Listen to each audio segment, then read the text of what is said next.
Welcome to today's edition of The Good, the Bad and the Ugly, especially curated from the world of economy and business today. I'll start with the bad. The spouses of H-1B visa holders in the US are set to lose their work permits called as H-4. Almost 1 lakh such work permits have been issued since the Obama administration allowed it in 2015. 73,000 H-4 work permits are currently outstanding. Of these, 93% are issued to Indians. This means nearly 60 to 65,000 Indians in the US are going to be affected by this. It will also impact their chance of getting permanent residency in the US, which takes almost a decade. This is all part of the Trump administration's ongoing crackdown against immigrants in the US.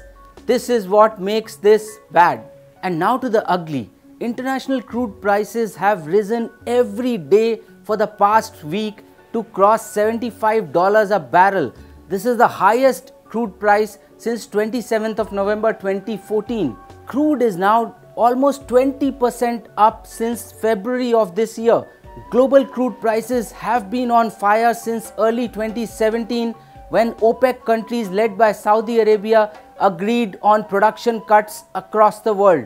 Prices have also been rising because of the instability in the Middle Eastern region, especially Syria, and also fears of possible sanctions by the US against Iran. Another plausible reason for the high prices is that Saudi Arabia, the world's largest oil producer, would like the prices to be in the region of $80 to $100 per barrel to ensure the success of state-controlled Saudi Aramco's public issue later this year. All of this is really bad news for India, which imports over 80% of its crude requirement. The only hope seems to be the production of US shale, which has already ramped up by 25% this year and has crossed 10.5 million barrels per day, higher than what Saudi Arabia produces on a daily basis.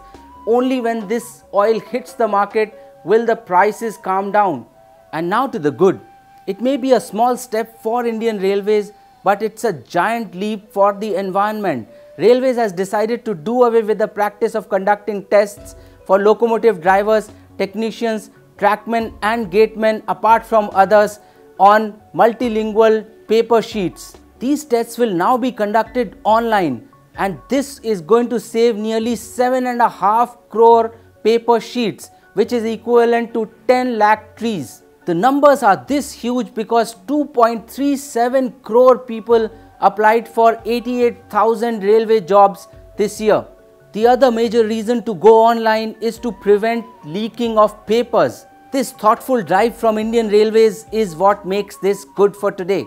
If you enjoyed watching this content, please subscribe to the Business Today YouTube channel and also like us on Facebook. Our Facebook page, www.facebook.com/businesstoday. Follow Business Today on Twitter India at BT_India and subscribe to our YouTube channel Business Today India.